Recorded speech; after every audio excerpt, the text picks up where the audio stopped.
Boa noite, meus irmãos, graça e paz. Amém. Vamos abrir as nossas Bíblias no Salmo 142. Salmo 142. Como nós já estávamos de pé agora há pouco, não vou fazer você se levantar novamente, mas que nessa leitura nós estejamos atentos e reverentes à palavra do Senhor. Diz o texto do Salmo 42: em alta voz clamo ao Senhor, elevo a minha voz ao Senhor, suplicando misericórdia. Derramo diante dele o meu lamento, a ele apresento a minha angústia. Quando meu espírito desanima, és tu quem conhece o caminho que devo seguir. Na vereda por onde ando, esconderam uma armadilha contra mim. Olha para a minha direita e vê. Ninguém se preocupa comigo. Não tenho um abrigo seguro. Ninguém se importa com a minha vida. Clamo a ti, Senhor, e digo: tu és o meu refúgio. És tudo o que tenho na terra dos viventes. Dá atenção ao meu clamor, pois estou muito abatido. Livra-me dos que me perseguem, pois são mais fortes do que eu. Liberta-me da prisão e renderei graças ao teu nome. Então os justos se reunirão à minha volta por causa da tua bondade para comigo. Vamos orar mais uma vez nessa noite. Senhor nosso Deus, nós te damos graças, principalmente pela tua fidelidade nas nossas vidas. Te damos graças por ter nos trazido em segurança mais uma terça-feira, para que pudéssemos juntos orar agradecidos pelos teus benefícios, interceder pelos nossos irmãos e suplicar nos momentos de angústia.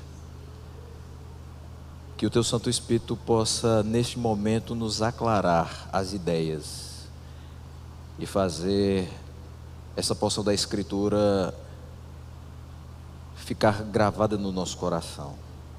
Me ajuda nesta transmissão e faz com que o teu povo saia daqui abençoado e edificado pela tua palavra. Assim nós oramos no nome de Jesus. Amém. Nós hoje, a partir do Salmo 142, vamos falar a respeito de oração em tempos de tribulação e perigo. Esse é um poema de Davi quando ele estava na caverna, uma oração. Então nós vamos meditar em uma oração. Eu acho que para um culto de oração nada mais propício. Mas quando a gente lê esse título no Salmo 142, poema de Davi, quando ele estava na caverna, a gente precisa saber que episódio é esse. O que estava realmente acontecendo com Davi quando da escrita deste poema, deste salmo. Então o contexto está lá em 1 Samuel 24, do versículo 1 até o versículo 7. Provavelmente vai aparecer aqui. Diz o seguinte, vou fazer a leitura na revista atualizada, apesar de estar aqui ministrando na NVI, então tem problema se aparecer aqui em outra versão. Tendo Saul voltado de perseguir os filisteus, foi-lhe dito: eis que Davi está no deserto de En-Gedi. Tomou então Saul 3.000 homens, escolhidos dentre todo Israel, e foi ao encalço de Davi e dos seus homens, nas faldas das penhas das cabras monteses. Chegou a uns currais de ovelhas, no caminho, onde havia uma caverna. Entrou nela Saul a aliviar o ventre. Ora, Davi e os seus homens estavam assentados no mais interior da mesma. Então os homens de Davi lhe disseram: hoje é o dia do qual o Senhor te disse: eis que te entrego nas mãos o teu inimigo, e far-lhe-ás o que bem te parecer. Abra um parênteses. Os homens de Davi estavam dizendo: parece que é de Deus isso aqui. E aí ele continua: levantou-se Davi e furtivamente cortou a orla do manto de Saul. Sucedeu, porém, que depois sentiu Davi bater-lhe o coração por ter cortado a orla do manto de Saul. E disse aos seus homens: o Senhor me guarde de que eu faça tal coisa ao meu Senhor. Perceba, esse primeiro Senhor está em letras maiúsculas e o segundo em letras minúsculas. Isto é, que eu estenda a mão contra ele, pois é o ungido do Senhor. Com estas palavras, Davi conteve os seus homens e não lhes permitiu que se levantassem contra Saul. Retirando-se Saul da caverna, prosseguiu o seu caminho. Interessante aqui, abro outro parênteses. Esse é o texto que naturalmente algumas pessoas utilizam: não toque no ungido do Senhor. Ungido era um rei. Sacerdotes, profetas e reis eram ungidos. Nesse caso aqui, Saul era ungido. Mas hoje é complicado a gente fazer essa relação e dizer: olha, não toque no ungido do Senhor, como se não pudéssemos tecer críticas a algum comportamento inadequado de alguém que é ministro do Evangelho. Feita essa observação, a gente vê aqui que nesse texto de 1 Samuel, Davi estava sendo perseguido não somente por Saul, mas Saul pega 3.000 homens. E obviamente que os homens que estavam com Davi não somavam 3.000. Era uma busca desleal, era uma perseguição desleal. E obviamente que quando você está sendo perseguido de forma desleal, ou mesmo que fosse de uma forma equiparada, isso causa muito temor no seu coração, no sentido de que você não vai enxergar muitas saídas. Qual foi a saída nesse momento aqui? Vamos ficar nessa caverna, no mais interior dessa caverna. E no momento em que Saul entra nessa caverna para aliviar o seu ventre, parece que é o momento mais propício para que Davi se livrasse de toda essa perseguição. É só matar Saul, acabou. Aquele que nutre uma oposição a você está na sua frente. Lança a mão contra ele, tira a espada da bainha, corta a cabeça dele, acaba tudo, tchau. É o momento certo.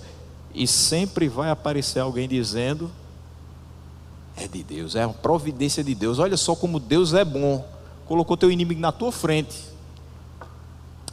Mas obviamente que não era nada disso. Ainda assim ele corta a orla do manto de Saul. Ou seja, sempre vai haver um momento em que a gente se sente encurralado, acuado, e a gente tenta reagir. É natural do ser humano. Só que essa reação precipitada traz consequências danosas. A primeira consequência, o coração dele começa a bater descompassado. E ele sabe: eu não posso fazer isso.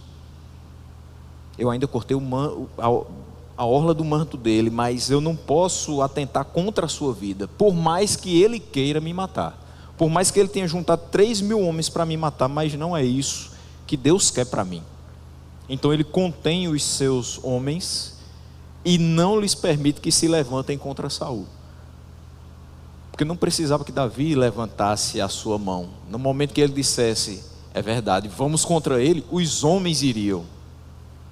Ele não precisaria sujar as mãos literalmente, mas sujaria quando autorizasse, quando permitisse que isso fosse feito. E aí Saul se retira da caverna, prossegue o seu caminho, mas o coração vai continuar batendo forte, porque ele escapou dessa vez. E de outra, não se sabe. É assim que a gente se sente muitas vezes. Por hoje eu consegui, e amanhã? Como é que vai ser esse embate? Como eu vou estar me sentindo? Será que eu vou resistir à tentação de me livrar de tudo de uma forma, por mais errada que seja, mas eu consigo me livrar? Ou eu vou me manter fiel e íntegro ao que Deus realmente quer para a minha vida? Quando Saul entrou na caverna onde Davi estava escondido, ele poderia ter ficado abatido. Acabou. Se ele me achar aqui, tem 3.000 homens lá fora, eu vou morrer, e quem está aqui não vai poder me defender. Eu não tenho quem possa de fato me ajudar nesse momento. Ou ele poderia, motivado pelo terror, ter dado um passo imprudente. Mas esse salmo nos mostra que Davi manteve a sua tranquilidade, se entregou a Deus com uma firme confiança, e ele se resignou aos votos e às orações em vez de dar esse passo irrefletido. Num primeiro momento, então, eu quero trazer a nossa meditação para que a gente reflita o que a gente deve fazer quando estiver em tribulação e perigo. Versículo 1 e versículo 2, vamos relê-los. Em alta voz clamo ao Senhor, elevo a minha voz ao Senhor, suplicando misericórdia, derramo diante dele o meu lamento, a ele apresento a minha angústia. A tribulação e o perigo são assuntos que levam o crente à oração.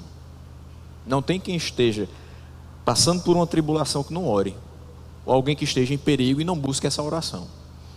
Se for crente, vai orar. E é fato que quando nos encontramos em meio a sérios problemas, nós recorremos a Deus em oração. Aqui, nosso diácono Silvio falou a respeito de inúmeros irmãos que se recuperam de cirurgias, que estão passando por enfermidades, sejam elas menos ou mais graves. O que nós fizemos hoje aqui? Recorremos a Deus em oração, porque é um sério problema que nós estamos passando. Para alguém pode dizer, não, é só um problema de apendicite, é uma cirurgia de vesícula, isso é simples. Eu quase perdi a minha mãe em 2015 numa cirurgia de vesícula. Não é simples? Nem tanto. Às vezes é simples para quem vê de fora, mas só sabe quem está no contexto. E nessas situações em que a gente muitas vezes parece que vai entrar numa batalha simples, ela vai começando a se avolumar, vai começando a nos trazer mais e mais desafios, a gente vai percebendo o que é que vai sobrar de ajuda para mim. Quando o nosso pensamento não deveria ser esse.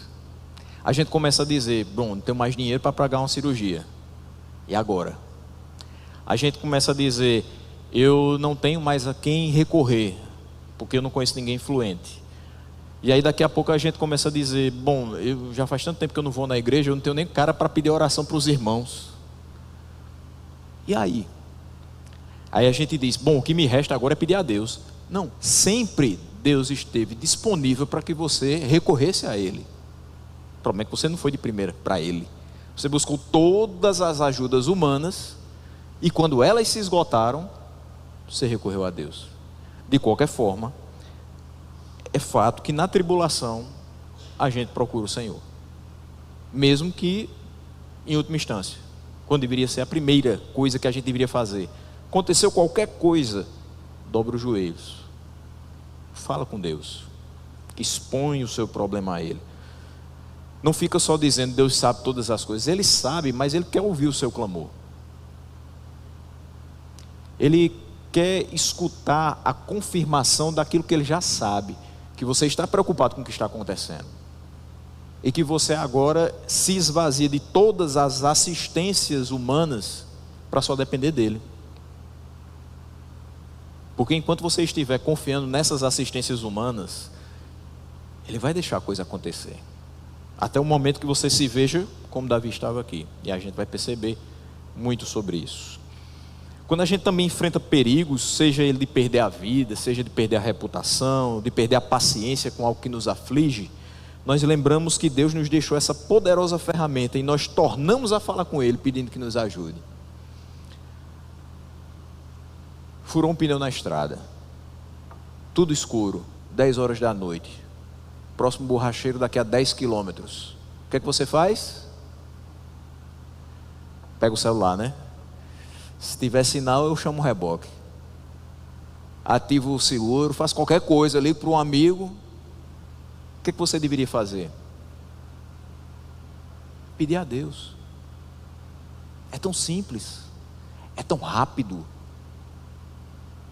mas parece que não é tão fácil. Mesmo nos momentos de perigo, começa a passar um carro e a luz lhe assusta um pouco. Passam uns vultos, você não sabe se é animal no mato, se é alguém na pista, Aí você vai começando a ficar com mais medo, e as horas se avançam, e você não tem nenhuma perspectiva de sair dali. Agora eu só posso orar. Você sempre pôde orar, desde o momento que o pneu furou, desde o momento que as luzes se apagaram, você sempre pôde orar. E por que você não recorreu nisso antes? De toda forma, no perigo, em algum momento, você vai se lembrar de falar com Deus.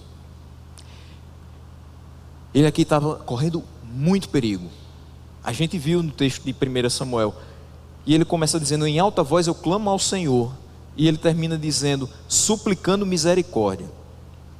Davi demonstra aqui um equilíbrio mental que nem todo mundo teria, no fato de que ele não se vingou do seu inimigo motivado pelo ímpeto da fúria.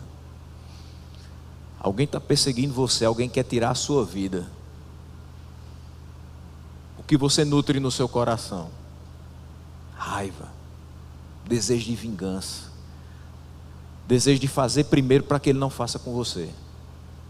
Esse é um sentimento de um cristão? Não. A vingança não pertence a nós. Nós não devemos fazer justiça com as próprias mãos, porque Deus é justo e a vingança pertence a Ele. Mas ele teve a oportunidade de fazer essa vingança, fazer essa justiça com as próprias mãos, mas não fez. Também ele demonstra esse equilíbrio pelo fato de que ele não foi movido pelo desespero de tirar a vida de Saul. Ele está aqui, está numa situação que é facilmente presa para mim, mas eu não vou fazer isso não. Quando a gente tem a oportunidade de se vingar, de dar o troco, de pagar na mesma moeda, e a gente não faz, o que é que as pessoas desse mundo dizem? Deixa de ser besta, vai perder uma oportunidade dessa, não é possível. Se fosse comigo. E quanto mais a gente vai tendo essas oportunidades, mais a gente vai sendo tentado, e mais a gente vai sendo instigado a agir dessa maneira.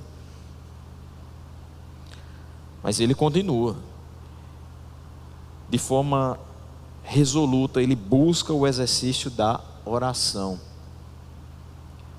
Se ele não estivesse fortalecido pela oração, será que cercado pelo exército de Saul, tendo perigo por todos os lados, será que ele não ia ceder à tentação?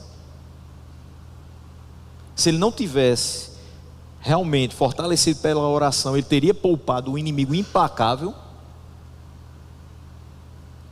Somente pela oração foi que ele teve essa condição de até cortar a orla do manto, mas não atentar contra a vida de Saul. As palavras utilizadas de forma sucessiva e com sentidos semelhantes indicam que ele orava com ardor, de modo a resistir a todos os ataques dessa tentação. Perceba que no versículo 1 ele diz: em alta voz eu clamo ao Senhor. Quem clama está orando. Na segunda parte ele diz: eu elevo a minha voz ao Senhor. Ele está orando.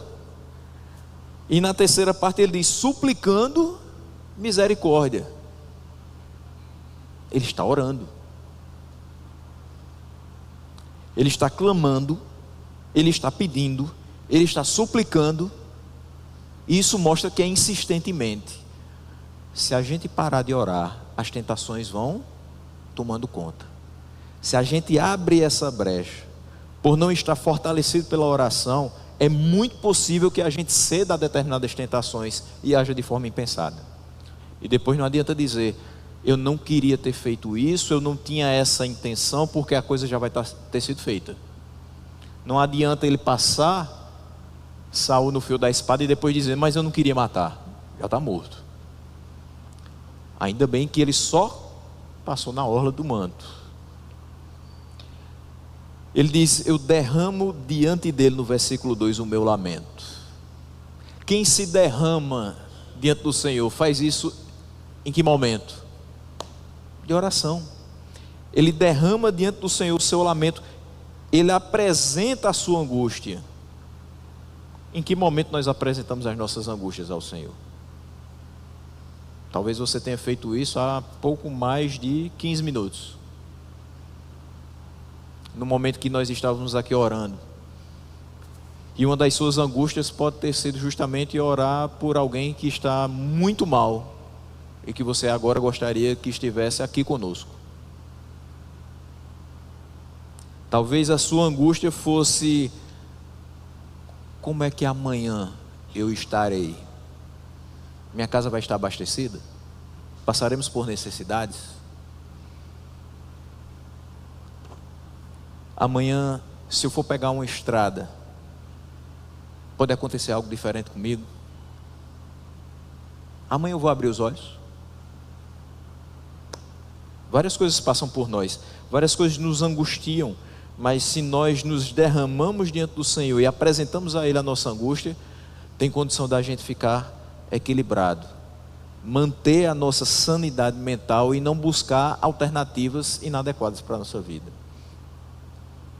Ele nos diz ainda com mais clareza nesse versículo 2 que ele entregava as suas preocupações a Deus. A quem você tem entregado as suas preocupações? Ao amigo da firma? Chego todos os dias, converso com ele, digo o que é que está me preocupando. Converso com o meu amigo mais chegado. Até falo com alguma pessoa da liderança da igreja, mas eu não tenho falado com Deus. As nossas preocupações devem ser compartilhadas com aqueles em quem confiamos. E a primeira pessoa que realmente merece a nossa confiança é Ele. O fato de derramar diante de Deus o seu lamento e apresentar a sua angústia mostra que, ao contrário de se desesperar, de se torturar com as aflições, ficando constantemente inquieto, Davi preferiu levar ao Senhor aquilo que ocupava pesadamente o seu coração. Ele entregou tudo nas mãos de Deus, que são as únicas que podem, estendidas, nos ajudar. E aqui eu trago uma aplicação para nós. Ao contrário do desespero, da inquietação, nos momentos de tribulação e perigo, é preciso ter confiança em Deus, buscando em oração, compreendendo que essa ferramenta pode muito em seus efeitos.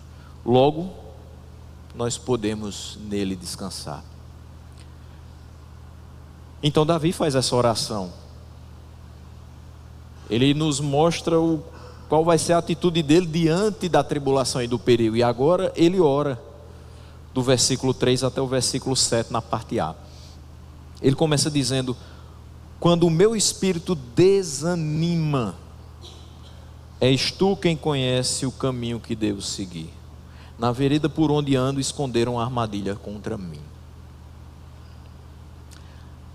Não tem quem não seja afetado por uma situação de perseguição, como aqui Davi se achava.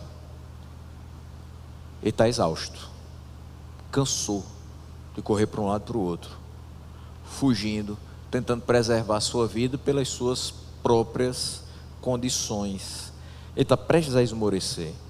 O que os seus soldados viam como uma providência de Deus para dar fim à situação, ele sabia que não era adequado fazer, mesmo que a sua carne pudesse assim pedir ou cogitar.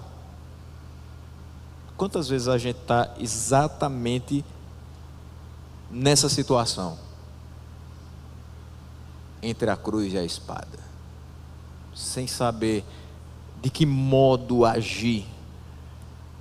Como é difícil continuar fazendo a coisa certa quando a gente está aflito, cheio de problemas, e um atalho aparece bem na nossa frente. Aí tem lá uma placa luminosa: solução. Fácil, rápida. Só que, se nós somos conhecedores da verdade, nós buscamos nos manter íntegros e seguir a orientação do nosso Senhor, por mais que isso represente uma dor a mais, um tempo a mais de aflição, um tempo a mais de tribulação, novos perigos que vão ser corridos. Mas ao refletir nas prováveis alternativas, a nossa conclusão vem a ser: eu não sei como agir. Estou tentando aqui saída A, não dá, saída B não dá, saída C não dá, o que é que eu vou fazer? E aí ele diz: és tu quem conhece o caminho que devo seguir.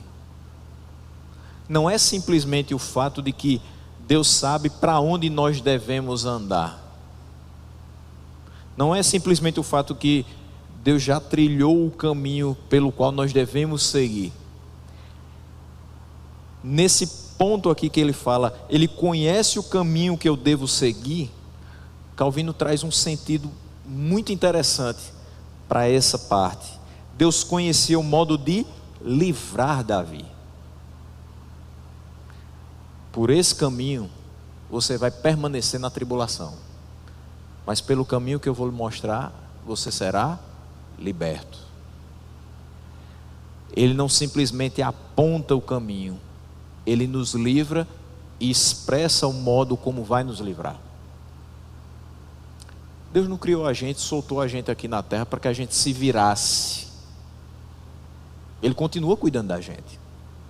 E por que na hora da tribulação e do perigo a gente procura outras alternativas, outras ajudas? Ele sabe o modo de nos livrar. Só que a mente de Davi se distraiu uma variedade de pensamentos. A gente não é diferente. A gente também se distrai com esses pensamentos. Só que a gente não acha solução. Essas palavras nos ensinam que ao testarmos todas as soluções e descobrirmos que não há o que fazer, nós devemos descansar satisfeitos na convicção de que Deus está ciente das nossas aflições e condescende em cuidar de nós. Deus sabe o que você está passando. Deus sabe quais são os perigos envolvidos. Deus sabe quais são as aflições do nosso coração. E Ele sabe cuidar de nós. A gente precisa descansar nisso. Mas nessa multidão de pensamentos, Davi continua a sua oração dizendo: olha para a minha direita e vê. Senhor, olha para mim. Olha para onde eu estou. Na minha direita, de onde eu espero algum auxílio. Ninguém se preocupa comigo. Eu não tenho um abrigo seguro. Eu estou nessa caverna agora, mas tudo bem, Saul seguiu o seu caminho. Na hora que eu sair daqui e chegar em outra localidade, ele vai saber que eu estou na outra localidade. Eu não tenho um abrigo seguro. Uma caverna não é um lugar seguro. Até porque o seu opositor entrou na caverna. Não viu, mas entrou na caverna. E ele diz: ninguém se importa com a minha vida. Chega um momento na tribulação, no perigo, que a gente age como um menino mimado que diz: ninguém me ama, ninguém me quer, ninguém se importa comigo, ninguém quer me ajudar. E aí a gente pergunta: quem poderá me defender? A gente não deveria fazer certas perguntas. Eu não digo isso porque não as fiz, já as fiz demais. Mas eu digo tentando me corrigir também. Eu não devo fazer mais essas perguntas, porque quem pode me defender eu sei muito bem. Você sabe muito bem em quem você pode confiar para lhe defender. Você sabe que Ele é o seu abrigo seguro, que Ele se preocupa com você. Davi olhou para o lugar de onde poderia vir um auxílio. De onde? Da minha direita. Não havia ninguém por lá disposto a lhe ajudar. Havia um bom motivo para que ele estivesse sofrendo e até mesmo desesperado, porque não aparecia nenhuma ajuda humana. E a sua destruição parecia inevitável. Ninguém se preocupa com ele, não tem abrigo seguro, ninguém se importa com a sua vida. Se alguma pessoa capaz de ajudá-lo aparecesse, certamente ele iria dizer: é um instrumento de Deus para me trazer a misericórdia. Porém era o propósito de Deus que ele não encontrasse assistência no homem, que ninguém realmente chegasse perto dele dizendo assim: estou aqui com você, vou tirar você desse lugar. Não. para que ele percebesse a necessidade de recorrer a Deus e depender totalmente dele, e para que o seu livramento da destruição parecesse ainda mais extraordinário, apontando para o poder e para a graça de Deus. Bati a cabeça, gastei todos os cartuchos da minha vida, tentei de todas as maneiras e nada funciona. Por quê? Porque Deus precisa ser glorificado em todas as situações da vida da gente, inclusive e principalmente na tribulação e no perigo. Não vai ser pela nossa mão, não vai ser pela mão de outro homem, vai ser pela mão de Deus que a gente vai sair ileso dessas situações. E se a gente não sair ileso, é porque algumas feridas eram necessárias que fossem feitas, para que a gente aprendesse no processo de cicatrização a continuar dependendo de Deus. Porque às vezes a gente faz só assim e segue sem Ele. Mas a gente, passando por esses momentos, vai sempre ficar lembrando: isso aqui foi um livramento de Deus. Isso aqui, essa marca aqui, foi outro livramento de Deus. Eu sofri, mas não pereci, porque o Senhor esteve comigo. E ele diz no versículo 5: eu clamo a ti, Senhor, e digo: tu és o meu refúgio, és tudo o que tenho na terra dos viventes. Versículo 6: dá atenção ao meu clamor, pois estou muito abatido. Livra-me dos que me perseguem, pois são mais fortes do que eu. Versículo 7, só a parte A: liberta-me da prisão e renderei graças ao teu nome. Quando ele diz: tu és o meu refúgio, és tudo o que tenho na terra dos viventes, o Senhor é o sustentador e o preservador da nossa vida. Como eu gostaria que todas as pessoas que foram chamadas pelo nome do Senhor tivessem essa visão, esse entendimento. Por mais que a gente sofra, por mais que seja difícil a caminhada cristã, nós chegaremos até o final. Porque Ele nos chamou, Ele nos sustenta e Ele nos preserva.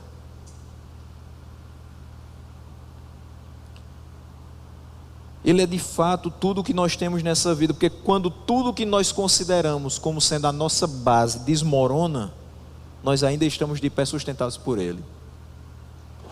Veja se não é assim.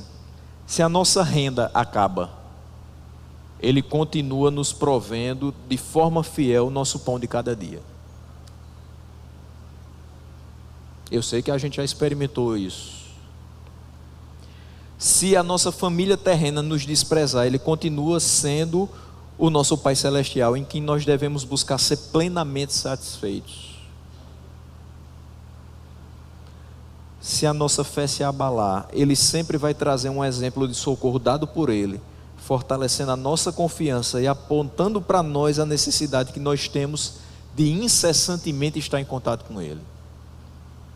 Hoje você está aqui refletindo naquilo que Davi passou, e que talvez em algum momento da sua vida você também passou por tribulação, por um perigo.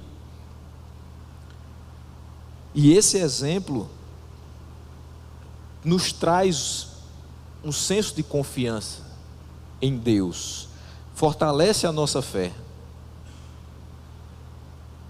O orai sem cessar, de 1 Tessalonicenses 5,17, é válido para os momentos de caos. A gente está com problemas, a gente está com aflições e a gente ora sem cessar. A gente não falta um culto de oração, a gente não falta um matutino, porque tem muito problema, eu tenho que orar sem cessar.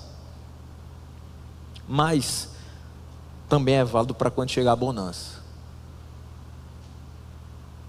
Se a gente orasse em agradecimento ao Senhor, no mesmo volume que a gente ora pedindo pelo livramento, Ele ficaria muito feliz com a gente. Esse povo pede demais. Senhor, eu te peço. Às vezes a gente começa a oração assim, né? A gente não diz, a gente não exalta a Deus na oração. A gente não começa agradecendo a Deus na oração. A gente não começa reconhecendo o senhorio dele na oração. A gente não começa falando das grandezas dele, da bondade dele. Senhor, eu te peço que nesse dia Já começou pedindo, meu filho. Mas você acordou. Sabe por que você acordou? Porque eu te preservei. Sabe por que você está falando comigo agora? Porque eu te dei fôlego de vida. Sabe por que você vai sair para trabalhar? Porque eu te dei esse trabalho. Eu te dou condições de se arrumar, de buscar o seu pão, sabendo que esse pão não é o seu trabalho que provê, sou eu que dou. Então por que a gente não começa, Senhor, eu tenho tanto a te agradecer? E não sei nem se vai dar tempo de chegar ao trabalho terminando de te agradecer. Eu tenho muita coisa para pedir, mas eu sei que muito mais eu tenho a agradecer. Um coração grato, tenho certeza que alegra ao nosso Deus. Se nós falharmos nesse entendimento, a nossa fé pode sim vacilar, porque a gente só pede, e nem tudo que a gente pede é da vontade de Deus, e se Ele não nos dá, a gente se decepciona e a nossa fé vacila. Mas quando tudo que Ele nos dá, nós entendemos que é o que de fato estava destinado a nós temos um coração grato e descansamos na sua providência. Ele diz no versículo 6, dá atenção ao meu clamor, pois estou muito abatido. Livra-me dos que me perseguem, pois são mais fortes do que eu. Davi agora começou a perceber que a sua força nada faz. A gente escutou muito isso em outubro, né? Lutero diz isso em Castelo Forte. A nossa força é mínima para passar por cima de todas as nossas tribulações. Tem adversários que são muito mais fortes que nós, inclusive a nossa natureza, a nossa inclinação para o pecado. Muitas vezes parece que vai tomar conta. Se a gente não estiver orando a Deus por misericórdia, por mais graça, não vai. Na fraqueza o crente é forte. Por isso ele se dispõe a permitir ao poder de Deus guiar a sua vida. Eu sou fraco, meus adversários são mais fortes do que eu. O que é que eu faço agora? Senhor, toma conta, guia a minha vida. Faz o que tu quiseres, porque eu não tenho forças para sair da situação. 2 Coríntios 12, 9 e 10 nos mostram um pouco a respeito disso, quando Paulo diz, mas ele me disse, Paulo escrevendo aos Coríntios, mas ele me disse, a minha graça é suficiente para você, pois o meu poder se aperfeiçoa na fraqueza. Se você quiser ser forte, eu não vai fazer sobressair a minha força, mas quando você se mostra fraco, aí sobressai o quanto eu sou forte, o quanto eu posso fazer você ser forte. E ele diz, portanto eu me gloriarei ainda mais alegremente em minhas fraquezas, para que o poder de Cristo repouse em mim. Por isso, por amor de Cristo, regozijo-me nas fraquezas, nos insultos, nas necessidades, nas perseguições, nas angústias, pois quando sou fraco, é que eu sou forte. Quando ele diz, liberta-me da prisão e renderei graças ao teu nome, Russell Shedd afirmou que aquele que pede com fé na sua oração, regozija-se de antemão com o resultado feliz que está seguro nas mãos de Deus. Davi estava orando, e no final dessa oração ele diz, Senhor, me liberta dessa prisão, das algemas dessa angústia, dessa tribulação, dos períodos que eu estou passando, e eu vou render graças ao teu nome. Sabe por quê? Porque eu sei que o Senhor irá me socorrer. Ele não diz isso no futuro, porque ele vai esperar Deus fazer para ele dar graças. Ele diz isso no futuro com a certeza, eu sei que eu vou render graças ao teu nome, porque o Senhor vai me libertar dessa prisão. No momento que eu quiser? Não. Na hora determinada pelo Senhor. Porque vai ser a hora em que as pessoas irão perceber, abrir os seus olhos para o que o Senhor pode fazer. elas vão finalmente ver o que o Senhor é capaz de operar na vida daqueles que de fato se entregam aos seus cuidados. E aí vem a conclusão, na parte B do versículo 7. Então os justos se reunirão à minha volta por causa da tua bondade para comigo.